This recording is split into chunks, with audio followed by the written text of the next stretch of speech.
Bonjour à toutes et à tous et bienvenue sur le Blabla F1 pour revenir sur le Grand Prix de l'Eiffel 2020 remporté par Lewis Hamilton devant Max Verstappen et Daniel Ricciardo. Retrouverai-je de l'espoir pour le prochain Grand Prix d'Imola quand ce Grand Prix de l'Eiffel nous a offert un week-end sans essais libres 1 et 2 à cause de la pluie? Presque. Imprévisibilité stratégique, réglage tout sauf optimaux et fiabilité remise en question. Si c'était pas pour des raisons commerciales avec les organisateurs, je pense que la disparition de ces deux séances serait sérieusement envisagée.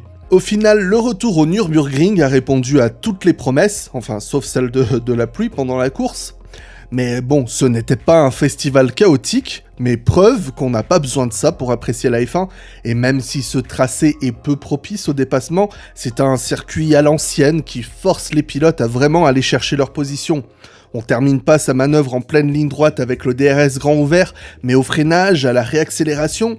Et c'est ce qui rend la F1 si passionnante à mon sens, c'est pas l'abondance de dépassement, mais c'est de voir des pilotes plus lents se défendre brillamment et forcer leurs poursuivants à user de ruse et de force pour les dépasser. Et puis mince, qu'il est beau ce circuit, bon sang! On est loin de ces parkings au virage à 90 degrés au bout d'une ligne droite de 23 hectomètres, avec ses dénivelés et ce virage 1 extrêmement technique. Je crois qu'on peut littéralement compter sur les doigts d'une main les pilotes qui n'ont pas bloqué une seule roue dans ce virage tout le week-end. On relève 9 équipes différentes dans les points, dont 7 différentes aux 7 premières places, ce qui relève littéralement aussi de l'exceptionnel, et ça me fait autant haïr Mercedes et Red Bull d'avoir autant d'avance que haïr les autres 8 équipes d'avoir autant de retard. Bougez-vous les gars, on veut voir McLaren, Renault, Racing Point, tout ça, on veut voir toutes ces équipes se battre pour des victoires aussi, ce serait beau. Mais bon, venons-en à la course, car le jeune aigri cynique que je suis a très peu de louanges en réserve, et je dois encore en déverser le plus possible sur celui qui a fait les gros titres ce dimanche, en gagnant son 91e succès en F1. Autant puis-je me lasser de toujours voir les mêmes gagner, et souffre autant de la suprématie de Hamilton que par jadis celle de Schumacher, autant je ne peux pas m'empêcher d'être ému de cette belle image de Schumi Junior venu offrir ce mythique casque rouge à Lewis. On a eu là des images fortes qui vont venir illustrer les pages des livres d'histoire du futur et qui marquent vraiment un palier en termes de réussite. Mais bon, je vais m'en arrêter là sur les compliments parce que il faut que j'en garde pour le jour où il va gagner son 7ème titre. 91 victoires, c'est tellement énorme qu'on a... Je sais pas pour vous, mais moi j'ai vraiment du mal à le réaliser, quoi. 91. Je rappelle que derrière ces deux-là, on a Vettel à 53, Prost à 51, Senna à 41. On voit l'écart. Après, il y a Alonso à 32, Mansell à 31. Et ensuite, on tombe sous la barre des 30. Et dans tous ceux que j'ai énumérés, il n'y a pas un seul Joel Clodo, pour ceux qui ont la référence. Le prochain palier qu'on peut imaginer pour Hamilton, c'est peut-être d'atteindre le cap des 100 victoires. Ce serait complètement absurde, mais bon, c'est pratiquement réaliste. Mais je me vois forcé, en disant ces mots, de répondre en avance aux subtiles remarques de certains dans les commentaires qui impliqueront que Hamilton ne gagnerait pas autant de courses sans sa Mercedes. Et face à ce constat évident, eh bien oui, je dois admettre que toutes ces victoires dans cette écrasante Mercedes sont bien pâles face à tous les succès que Schumacher a accumulés dans sa Jordan, ou Senna dans sa Toleman, ou Lauda dans sa BRM, pour ne citer que. Alors pour ceux qui savent pas le ratio que ça représente sur l'ensemble de leurs victoires à ces trois légendes-là que j'ai énumérées, je vous laisserai faire vos recherches, mais je vous conseille de préparer vos calculatrices, parce que vous en aurez besoin. Je sais pas si on peut diviser par 0. Faut-il aussi admettre que, à la faveur de Hamilton, le nombre de courses dans une saison peut faire de l'ombre à des pilotes comme Lauda, Stewart ou Clark, mais même en termes de ratio de victoires par course, Hamilton est 3e, derrière Fangio et Ascari, avec 34,8%, donc c'est pas mal quand même sur le papier non plus. Donc cette petite séquence émotion dans le parc fermé m'a aidé à mieux supporter de voir si souvent sa belle bouille en haut du classement, puisque vous le savez, et je pense que je ne suis pas le seul à avoir un petit peu plus de visages différents sur les podiums, mais bon, c'est pas grave, c'est comme ça, la F1 est comme ça aujourd'hui, il faut quand même réussir à l'apprécier telle qu'elle est. Parce qu'il y a aussi de belles choses, comme ce Grand Prix âprement disputé dans le milieu du peloton, parce que si les qualifs nous avaient fait rêver à l'idée de voir un duel Mercedes-Red Bull, enfin un duel Mercedes-Verstappen pendant la course, Au final, ça n'a été qu'un duel à distance et très peu palpitant à regarder de l'extérieur. Mais comme toujours, Lewis autant que Max, ils ont été parfaits et j'ai rien à dire. On peut regretter le premier abandon Mercedes de la saison, privant Bottas de ce qui aurait pu être une magnifique 3e place pour lui et pour le championnat constructeur. Il nous a fait une belle pole le samedi, plus de 2 dixièmes devant Hamilton, une belle défense au premier virage aussi, c'était vraiment corsé entre les deux. Je suis sûr que Toto Wolff, il a perdu quelques poignées de cheveux à ce moment-là. Mais sur ce premier virage un petit peu mouillé de ce léger crachin qu'il y a eu en début de course, il a commis une erreur et s'est fait dépasser par ses poursuivants. Et puis il a décidé de passer sur une autre stratégie pour tenter d'undercut ceux qui l'avaient passé. Encore une fois, pas de bol pour lui. Il y a une virtual safety car à ce moment-là, ce qui fait que il se prend peut-être une quinzaine de secondes par les deux autres. Et cette panne de MGUH qui a relancé complètement le championnat après la dernière victoire de Bottas en Russie. Oh non, ne voyez nulle mauvaise foi de ma part, j'essaye juste de vendre ça le mieux possible. Je le fais peut-être très mal, mais j'essaye de vendre ça bien. Derrière, ce fut une toute autre histoire, et si les plus jeunes fans d'entre vous m'avaient déjà entendu parler du Trulli Train dans les années 2000, lorsque Jarno Trulli, souvent bien qualifié dans des voitures assez médiocres, faisait souvent bouchon sur la piste pendant la course, vous avez pu découvrir sa version au rabais plutôt convaincante ce dimanche avec le Leclerc Train dans les premiers tours de course. Je l'ai déjà dit et je le redis, et je le redis et j'aime pas les radis, je vois aucun intérêt à comparer les surperformances de Leclerc aux sous-performances de Vettel. L'un est à l'aise dans l'équipe, dans une voiture certes capricieuse mais avec laquelle il arrive à trouver de la confiance. Je rappelle aussi que c'est un jeune pilote qui est dans sa 3e saison, qui a démontré une rapidité aussi redoutable que sa combativité dans les 2 saisons précédentes. Et je pense qu'on peut compter sur les doigts d'une main les pilotes qui auraient été capables sur le plateau à exploiter la Ferrari aussi bien que Leclerc l'a fait ce week-end et à plusieurs fois pendant la saison. Quant à Vettel, c'est tout l'inverse. Il n'y a presque plus de confiance entre lui et l'équipe. Bon, on pourrait dire que c'est un euphémisme, mais je sais pas ce que ça veut dire, alors je vais pas le dire. Il a encore moins confiance dans sa voiture qui ne lui convient pas.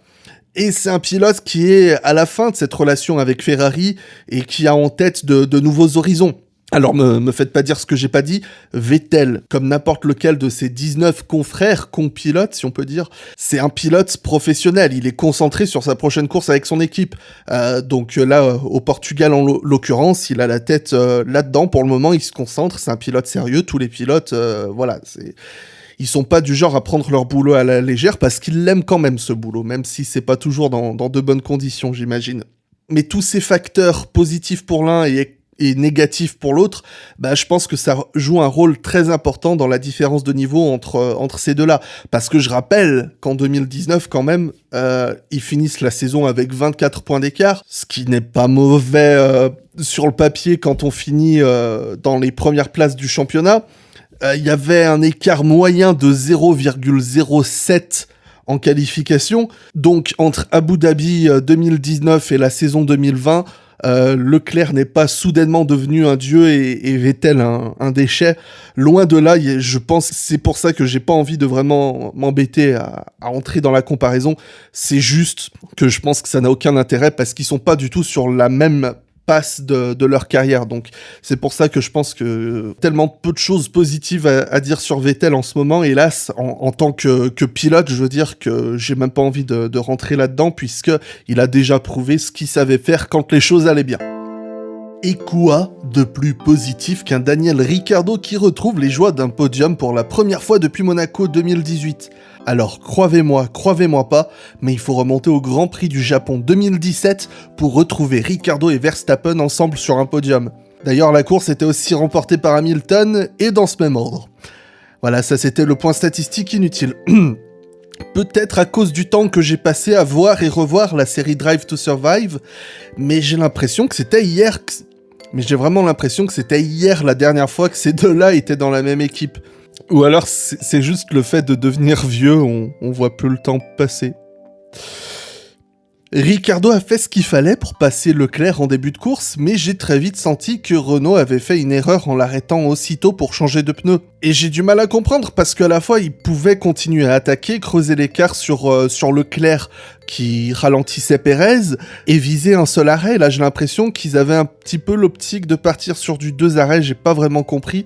Parce que je suis persuadé que sans cette safety car inutile en fin de course, ils perdaient la 3ème place au profit de Pérez.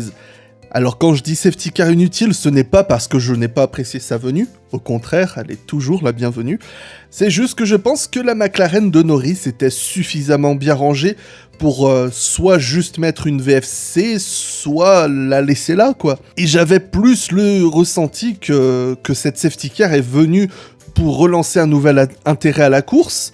Bon, je ne m'en plains pas du tout, encore une fois, de la safety car, mais j'ai plus senti qu'il y avait une volonté d'ajouter du spectacle en fin de course, puisque ces dernières années ont prouvé qu'une safety car en fin de course, ça peut créer du chaos. Mais si nécessaire, je le reprécise, moi je regarde la course dans mon canapé et je suis très très loin de savoir ce qui se passe dans la salle des commissaires de course. En tout cas, c'était un podium important pour Renault, et juste parce que j'apprécie de voir ces équipes habituellement dans l'ombre pouvoir célébrer un tel résultat, j'étais ravi de voir à quel point l'équipe semblait vraiment unie dans ce moment, des deux côtés du garage, et de voir Ricardo qui a dû saluer absolument tout le monde, qui était au pied du podium, et même de voir Cyril Abitboul lâcher ce ouf de soulagement, qui semble avoir sur le coup rajeuni de 15 ans et lui avoir enlevé 50 kg de pression sur les épaules, ce sont des images que j'ai su apprécier. Et donc là, on en est à 7 équipes différentes sur le podium en 2020, je crois que c'est la première fois depuis 2012. Très sincèrement, qui aurait pu prévoir ça en début de saison ? As, Alfa Romeo, Williams, on compte sur vous pour faire grimper les statistiques. Comme je l'avais dit, je continue de laisser un sursis à Ocon jusqu'à la fin de l'année, parce qu'il semble se prendre déjà tous les ennuis mécaniques et stratégiques de l'équipe. Au final, c'est pas plus mal que ça tombe sur lui parce qu'il est encore plutôt loin du niveau de Ricardo. Enfin, pas loin, mais pas suffisamment proche. Faut reconnaître aussi qu'il met la barre très haute, Ricardo. Mais si je continue à excuser Ocon, c'est parce que si on regarde au-delà des résultats et de l'aberrante différence de points entre les deux au championnat, c'est que je trouve qu'il y a une vraie progression au fil de la saison de sa part. En qualif, il y avait 0,019 millième qui le séparait de Ricardo, et sans cet abandon, un top 5 était en vue. Et si c'était pas pour un départ raté en début de course, je pense qu'il pouvait peut-être espérer mieux. Bon, de toute façon, il a abandonné sur problème hydraulique. Ce que je veux dire, c'est que jusque-là, cette saison, depuis son retour, Ocon, il m'a prouvé qu'il pouvait aller aussi vite que Ricardo en qualif, même s'il faut quand même qu'il arrive à le battre régulièrement, même si la saison commence à s'approcher de la fin. Il a aussi prouvé qu'il était capable de suivre son rythme en course, qu'il pouvait faire de beaux envols, qu'il pouvait protéger ses gommes. À plusieurs reprises pendant cette saison, il a fait de très longs premiers stints, dont au Grand Prix de l'Eiffel, où il est resté très longtemps sur ses pneus soft. Il a prouvé aussi qu'il savait faire des dépassements. Maintenant, pour moi, il faut juste qu'il arrive à réunir toutes ces choses dans un seul week-end de course et pas éparpiller sur plusieurs pour pouvoir répondre aux attentes. Parce que si l'an prochain, il est toujours incapable de le faire, là, je pense qu'on pourra sérieusement douter de son avenir en F1. Sans baquet pour 2020, Pérez continue de péréser en course. Alors ce barbarisme, qui selon moi devrait entrer dans le langage courant en Formule 1, est là pour désigner un pilote qualifié 9e et qui termine 4e en course sans que personne s'en rende compte. Alors dans les synonymes, on peut voir Carlos Sainz, c'est à peu près la même chose. Checo a fait un premier stint très économe, il a offert de belles batailles en piste, il aurait pu remonter jusqu'à Ricardo en fin de course et profiter de ses gommes plus fraîches pour prendre le podium. J'aimerais beaucoup revoir Checo sur un podium, ça fait longtemps et je pense que vraiment il le mérite. Mais hélas pour lui, la safety car a permis à tout le monde de mettre des pneus neufs, et à part une attaque sublime au restart que l'Australien a paré avec une défense tout aussi coriace, il n'a pas pu faire mieux que 4e. Bon, ce qui est déjà très bien. Je vais pas à nouveau entrer dans les spéculations transferts, je reviendrai peut-être plus tard dans la saison si nécessaire dessus, mais que Red Bull donne un volant à cet homme en 2021 ? Ou alors à un Nico Hülkenberg sauvage toujours là pour sauver Racing Point. En 2 courses de substitution, parce qu'il n'a pas pris part à celle de Silverstone, vu qu'il n'était pas sur la grille de départ, donc il a fait que 2 courses. Hulk a ramené des points précieux à Racing Point et ça les place en 3e place au championnat constructeur. Certes, Stroll aurait, je pense, pu ramener plus de points à l'équipe, Mais Racing Point n'a rien perdu avec le désormais surnommé super remplaçant. Et preuve en est, Racing Point, c'est la seule équipe à faire entrer ses 2 pilotes dans les points ce dimanche. Bon, malheureusement, je doute vraiment des chances de Hülkenberg en 2021 pour qu'il trouve un baquet. Mais après une saison 2019 qui m'a pas mal déçu, il m'a rappelé pourquoi on l'apprécie autant. En tout cas, moi, je l'apprécie autant.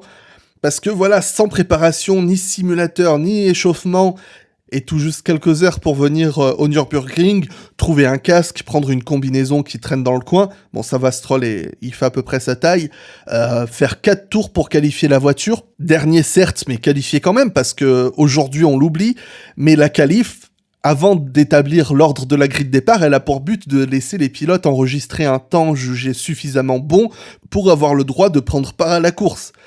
Bon, c'est plus un problème aujourd'hui parce que les pilotes sont très bons. Ça va peut-être en faire saigner des oreilles certains, mais je pense que vraiment, si vous remontez dans le temps de quelques décennies, vous pourrez trouver bien pire que des Nicolas Latifi ou autres. Désolé de l'avoir nommé, mais je pense qu'on peut trouver bien pire. Donc voilà, il a déjà réussi à la qualifier. Certes, il a profité pendant la course des abandons et de la safety car, mais il ramène une 8e place qui n'est pas mal du tout sur le papier. Et pour la petite statistique, regardez le classement, le voilà à 7 points de Vettel au championnat. Je vous laisse méditer là-dessus, je sais pas s'il y a quelque chose à en ressortir, mais voilà, je vous le dis. C'était un super week-end pour Norris qui s'est très mal terminé à cause d'une panne moteur, si j'ai bien compris. Il pourra regretter cet abandon parce qu'il est en position d'espérer pouvoir jouer le podium lui aussi. On avait changé en plus des éléments de son moteur avant la course, preuve qu'il y avait déjà des inquiétudes. Donc voilà, j'ai assez peu de choses à dire sur le week-end des McLaren. Elles sont toujours un petit peu en retrait depuis pas mal de Grands Prix. La seule chose que je vais dire, c'est que j'ai trouvé que Sainz était un peu en difficulté. Peut-être à cause de son nouveau package qu'ils n'ont pas bien eu le temps de régler. Mais voilà, quand même pour un week-end en retrait, Sainz fait 5e. Ouais, je pense qu'il va pas s'en plaindre. Est-ce qu'on peut dire que Pierre Gasly a pérézé ce dimanche 12e sur la grille, 6e à l'arrivée? Je pense qu'on peut dire que oui, et de toute façon, sur toute sa saison en général, je pense avoir assez parlé de lui cette saison, mais il continue sur sa lancée, il a offert de beaux dépassements, il se maintient, on ne sait comment, à la 10e place du championnat, donc excellent résultat de Gasly, enfin...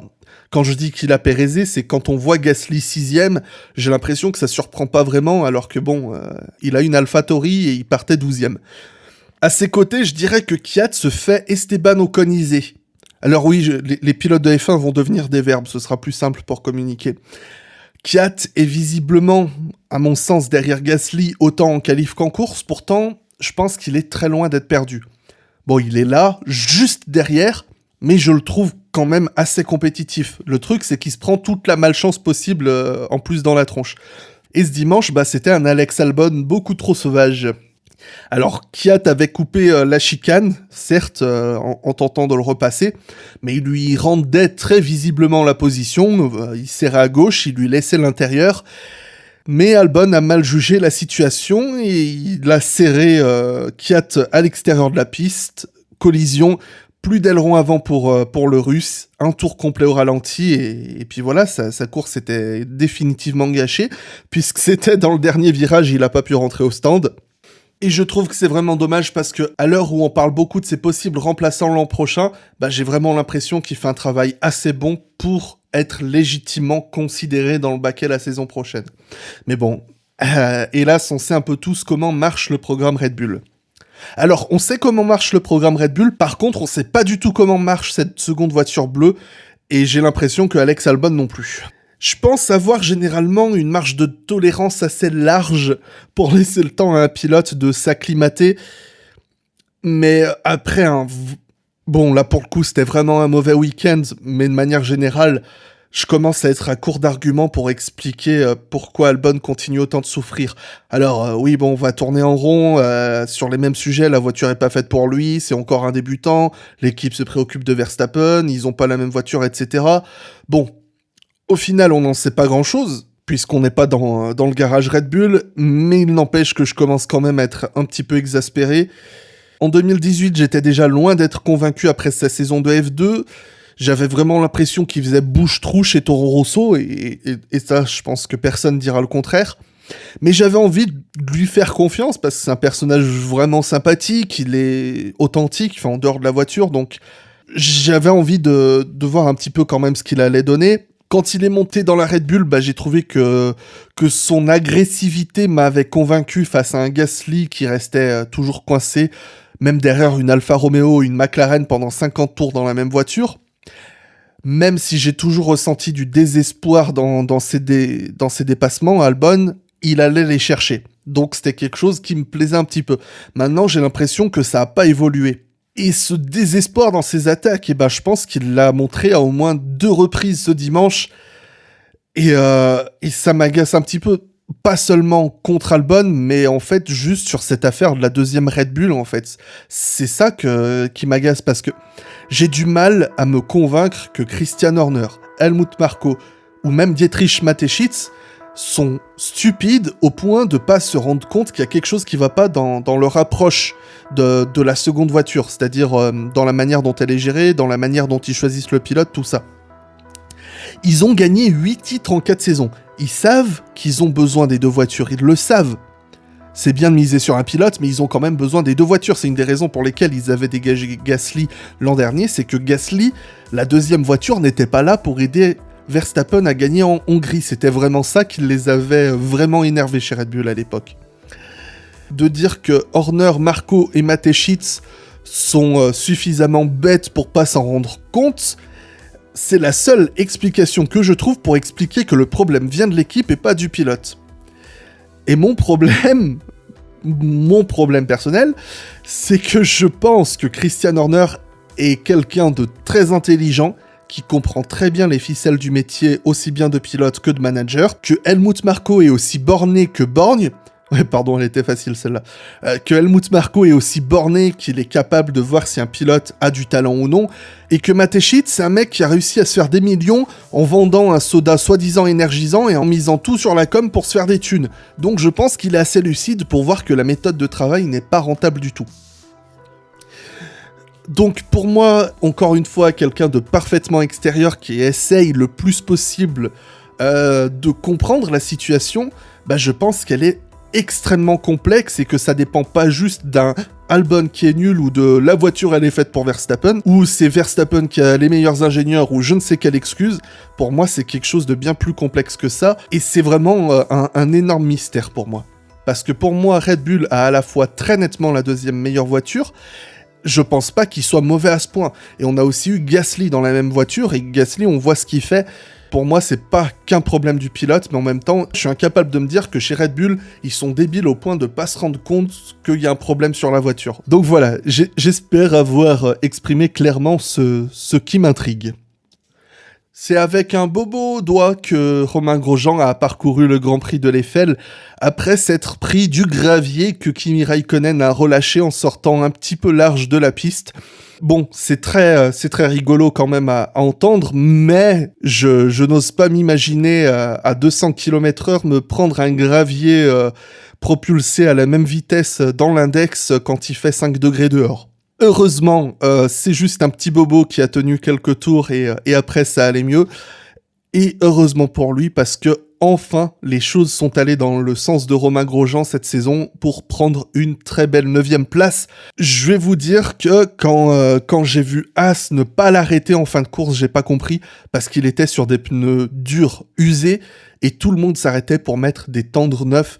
Et je me suis dit, mais qu'est-ce que vous faites les gars ? Il était 7ème et je me suis dit, ils vont tout gâcher. Et heureusement, il ne s'est fait passer que par Leclerc et Hülkenberg, qui avaient très nettement des voitures supérieures. Et il a réussi à tenir Giovinazzi à 1 seconde derrière lui pour ramener la voiture. Je pense que c'est un réel exploit quand on considère le niveau de la Haas cette saison et de manière générale, que les choses aillent enfin dans son sens. Surtout que je pense que dans sa tête, Grosjean est progressivement en train d'essayer de passer à autre chose que de la F1. Donc s'il pouvait avoir un petit peu quelques bons derniers moments en F1, ça me ferait vraiment plaisir parce que je pense que c'est un pilote qui est encore très compétitif et qui ne bénéficie pas d'une voiture assez bonne. Et qui, malheureusement pour lui, n'est plus un pilote assez intéressant pour d'autres équipes. Et après, je le comprends pourquoi aussi, parce que si il a déjà montré ce qu'il savait faire dans ses bons jours, et il a aussi montré ce qu'il pouvait faire dans ses mauvais jours. Heureusement, aujourd'hui, c'est un bon jour. Et puis, une petite victoire pour As et lui. Un point pour Giovinazzi aussi, c'est une petite victoire pour lui et Alfa Romeo, parce que c'est une saison assez difficile pour l'équipe, et pour Giovinazzi, qu'on met clairement à la porte dans toutes les rumeurs de transfert, et qui n'est clairement pas un pilote assez intéressant pour n'importe quelle autre équipe du plateau. Je vois pas As se battre pour aller chercher Giovinazzi, je vois pas Red Bull se battre pour aller chercher Giovinazzi. Et franchement, si je peux être ravi de ce petit point qui marque aujourd'hui, je pense qu'il aurait vraiment dû terminer devant Grosjean. Mais le cas de Giovinazzi est un cas complètement à part pour moi. Mais bon, il marque un petit point, ça lui fait une petite victoire. Et je pense qu'il peut être content et qu'on peut être content pour lui. Pour ce qui est de son coéquipier, Kimi Räikkönen, qui franchit la ligne en 12e place pour son 323e Grand Prix, un autre record, enfin son 323e départ plus exactement, puisque le record de participation reste à 326, si je ne dis pas de bêtises, mais le record de départ était à 322, puisqu'on peut participer à un Grand Prix sans prendre le départ. Il suffit de regarder par exemple Sainz en Belgique ou Hülkenberg à Silverstone. Ils ont participé, mais ils n'ont pas pris le départ. Donc on peut abandonner avant même le départ et participer à un Grand Prix. Ça va, je vous ai pas mélangé, c'est pas grave. En tout cas, je pense que c'était un très mauvais week-end de Räikkönen. 19e en qualif, battu par Giovinazzi en course, et cette erreur qui met George Russell dehors, c'est entièrement de sa faute. Je pense que, de toute façon, les 10 secondes de pénalité, bon, je les trouve peut-être un petit peu dures, mais elles me semblent parfaitement justifiées. Il survire au premier virage, il rentre dans Russell. Bon, il a perdu le contrôle, hein, c'est pas du tout volontaire, mais il n'empêche que Russell n'a absolument rien à se reprocher. Il lui a laissé la place complètement, c'est lui qui a perdu le contrôle, et je ne pense pas qu'il ait protesté. Donc un petit peu dommage pour Russell, puisque dans un autre week-end un petit peu fou, il y avait peut-être une opportunité à prendre, il n'a pas pu saisir sa chance malheureusement. Nicolas Latifi, on peut en faire un verbe aussi, hein. Nicolas Latifier, je ne sais pas, pour dire être transparent pendant 60 tours. Donc j'aurais très peu de choses à dire sur lui, hélas, aujourd'hui. Et de même pour Kevin Magnussen, qui termine 13e, à part une petite bataille assez virile avec Vettel après la safety car, j'ai pas grand-chose à relever sur sa course. Mais fichtre que j'ai parlé pendant fort longtemps, je vous remercie de m'avoir écouté jusque-là, et j'espère que cela vous aura plu.